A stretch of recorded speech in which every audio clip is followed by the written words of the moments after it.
রাম বাম মিলেই নাকি আরজি করকে ভাঙচুর করেছে, কিন্তু সত্যি কি তাই নাকি সর্ষের মধ্যেই লুকিয়ে আছে ভূত? সেই ভূতকেই আড়াল করার জন্য রাম বামের নামে দাগিয়ে দিচ্ছেন মুখ্যমন্ত্রী তথা স্বাস্থ্যমন্ত্রী তথা পুলিশ মন্ত্রী মমতা বন্দ্যোপাধ্যায়। কিন্তু দাগিয়ে দিলেই তো হবে না, পাল্টা আক্রমণ তো সহ্য করতেই হবে। পাল্টা আক্রমণে ভারতীয় জনতা পার্টির এক সময়ের লোকসভা প্রার্থী, প্রাক্তন লোকসভা প্রার্থী দেবশ্রী চৌধুরী এবং অনির্বাণ গাঙ্গুলি কি বলছেন চলুন একবার শুনে। তারিখ মেয়েদের রাত দখলের একটা এত ভালো কর্মসূচি, সেখানে দেখা যাচ্ছে মেয়েদের যেমন রাত দখল হয়েছে সেখানে আরজি করেও কিন্তু দখল হয়েছে, তছনছ হয়ে গেছে কার্যত আরজি কর। এটা ডাইভার্ট করার চেষ্টা ছিল, মানে ভাবতে পারেনি যে স্বতঃস্ফূর্তভাবে এত মহিলারা রাস্তায় নামবে অত রাত্রে।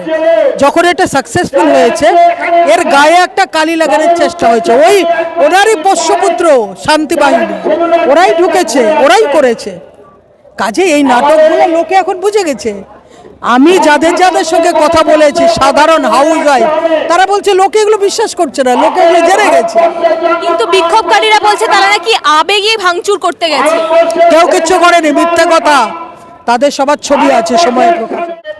উনি আসল বিষয়টা থেকে অ্যাটেনশন ডাইভার্ট করার জন্য এসব আবল তাবল কথা বলছেন। পুলিশের উপস্থিতিতে যে গুন্ডা বাহিনী আরজি করে তাণ্ডব করেছিল তারা তখনই করতে পারে যখন তারা শাসক দলের মদতপুষ্ট। এটা পুলিশের চরম ব্যর্থতা এবং পুলিশ জানতো। কিন্তু যে গুন্ডা বাহিনী ভাঙচুর করেছে আরজি করে তাদের বলে দেওয়া হয়েছিল সেমিনার রুম, কোন সেমিনার রুমটা ওরা ঠিক গুলিয়ে ফেলেছিল এবং একেবারে কোনো রকম লেখাপড়া পড়াশোনা নেই বলে seminar room first floor second floor ওটা তারা পড়তে পারেনি, ভেঙেছে সেমিনার রুম। কিন্তু যে সেমিনার রুমটা ভাঙতে এসেছিল সেটা হয়তো তারা ভাঙতে পারেনি, অন্যটা ভেঙেছে। যেটা সবচেয়ে লজ্জাজনক হচ্ছে মুখ্যমন্ত্রী তারপরেও রাজভবনে গিয়ে এই পরিস্থিতিতে রাজভবনের চা চক্রে গেলেন, বেরিয়ে এসে আবল তাবল কথা বললেন।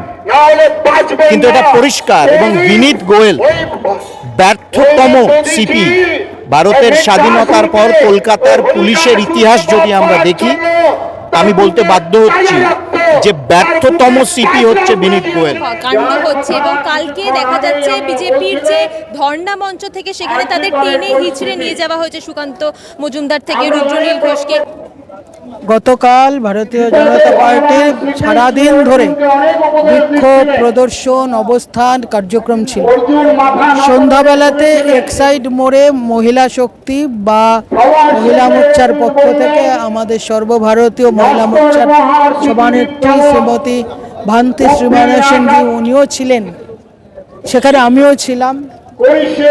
প্রত্যেক জায়গায় পুলিশের প্রোঅ্যাক্টিভনেস চোখে পড়েছে। প্রত্যেক জায়গায় প্রশাসন জোর করে টেনে হিচড়ে তুলে নিয়ে গেছে এবং প্রত্যেক জায়গায় পুলিশ যেভাবে মানে অপরিসীম অত্যাচার করছে আন্দোলনকারীদের পক্ষে, এটা ভীষণ লজ্জাজনক। যে প্রশাসন একটা হসপিটালের মধ্যে, হসপিটাল ক্যাম্পাসের মধ্যে কর্মক্ষেত্রে অন ডিউটি একজন মহিলা সুরক্ষা দিতে পারে না। শুধু সুরক্ষা নয়, সুরক্ষা যারা দেয়নি, যারা তাকে এবং তৎসহ সমস্ত মহিলাদের মধ্যে চিন্তার বা কপালে ভাঁজ ফেলার মতন ঘটনা তৈরি হয়েছে, তাদেরকে আড়াল করার চেষ্টা করছে সেই পুলিশ প্রশাসন। এবং পুলিশ যে মন্ত্রী আছে পশ্চিমবঙ্গে, স্বরাষ্ট্রমন্ত্রী, তার যে নাটকেপনা গতকাল আপনারা দেখেছেন। যিনি পুলিশ মন্ত্রী, যিনি স্বাস্থ্যমন্ত্রী, যিনি মুখ্যমন্ত্রী, তিনি রাস্তায় নেমে বিচার চাইছেন।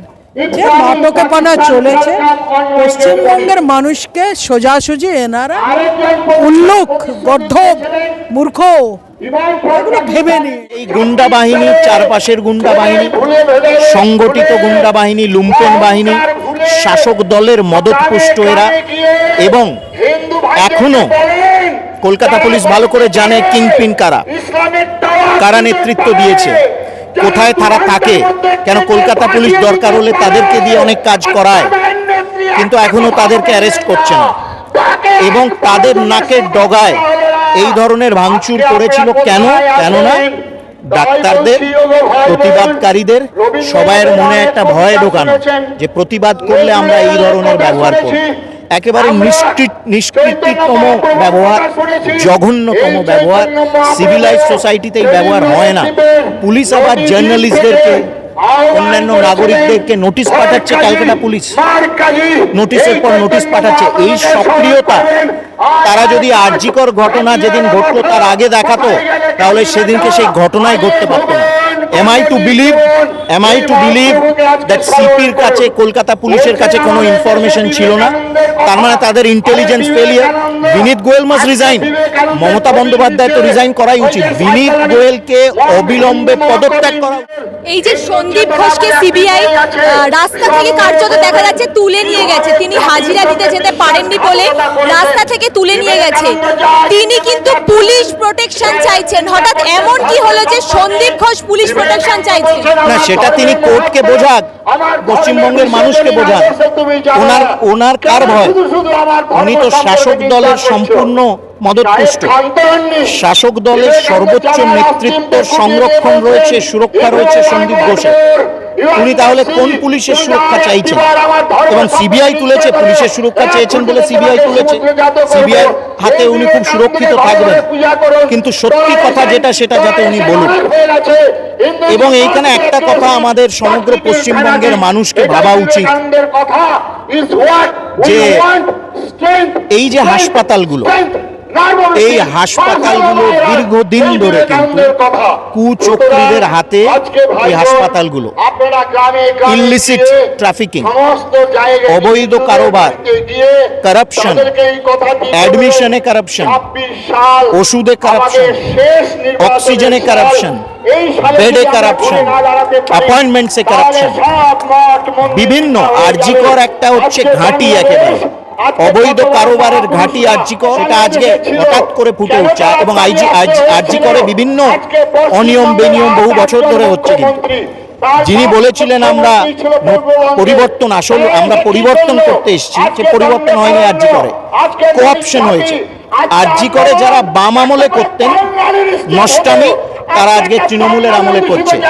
তো আমার কথা হলো, এই যে বামরামের কথা বলছেন না মুখ্যমন্ত্রী, ইলেকশনের সময় 2021-এর পর, 2019-এর পর, 2021-এ, 2024-এ তিনি বামেদেরকে ইন্ধন জুগিয়েছেন, রসদ জুগিয়েছেন, সমর্থন দিয়েছেন, রাজনৈতিক সমর্থন দিয়েছেন। বামেরা তো ওনার এজেন্ডা ফলো করেছে। 2024-এর ইলেকশনে বিজেপির ভোট কাটা, সেটা বামেদের এজেন্ডা ছিল, যেটা তৃণমূলের এজেন্ডা বামেরা এখানে ইমপ্লিমেন্ট করেছে। তুমি কাকে বামরাম বলে মানে বোকা করছেন, বোকা বানাচ্ছেন? বামেদের বলবো, আপনারা নাটক করা ছেড়ে দিন। ইন্ডিজোটের মেম্বার তো আপনারা, টিএমসিও ইন্ডিজোটের মেম্বার। ইন্ডিজোট থেকে বেরিয়ে আসুন। ইন্ডিজোট ছেড়ে বেরিয়ে আসছেন না কেন? কংগ্রেস, বাম, if you are so concerned about RG Kar, publicly announce করুক যে আমরা ইন্ডিজোট থেকে বেরিয়ে আসছি। সৎ সাহস আছে তাদের? উনি বামরামের নাটক করছে। উনি নিজে সবচেয়ে বড় বাম সমর্থক, বামকে উনি ইন্ধন জুগিয়েছেন। ওনার থেকে আমরা রাজনৈতিক সৌজন্যতা আশা করি না। এবং উনি ওনার পার্টি কিভাবে দাঁড় করিয়েছেন সেই ইতিহাস ভারতের ইতিহাসে নামাঙ্কিত। কিন্তু বামরামের কথা বললেন, এবং কালকে মমতা বন্দ্যোপাধ্যায়ের যে মিছিল, সেখানেও কিন্তু বামরাম কোটানকোট উনি বারবার বলেছেন, এবং বিজেপির যে অরাজকতার কথাও কিন্তু বলেছেন। হাতরাসের কথা উঠে এসছে, উত্তরপ্রদেশের কথা উঠে এসছে, কি বলবেন? উত্তরপ্রদেশ হাতরাস নিয়ে এত উনি হাতড়িয়েছেন বলেই আজ পশ্চিমবঙ্গের এই অবস্থা। উনি মণিপুর নিয়ে হাতড়িয়েছেন বলে পশ্চিমবঙ্গের এই অবস্থা। উনি সর্বভারতীয় নেত্রী হতে গেছেন বলে পশ্চিমবঙ্গ আজকে লাটে উঠছে, আজকে এই অবস্থা।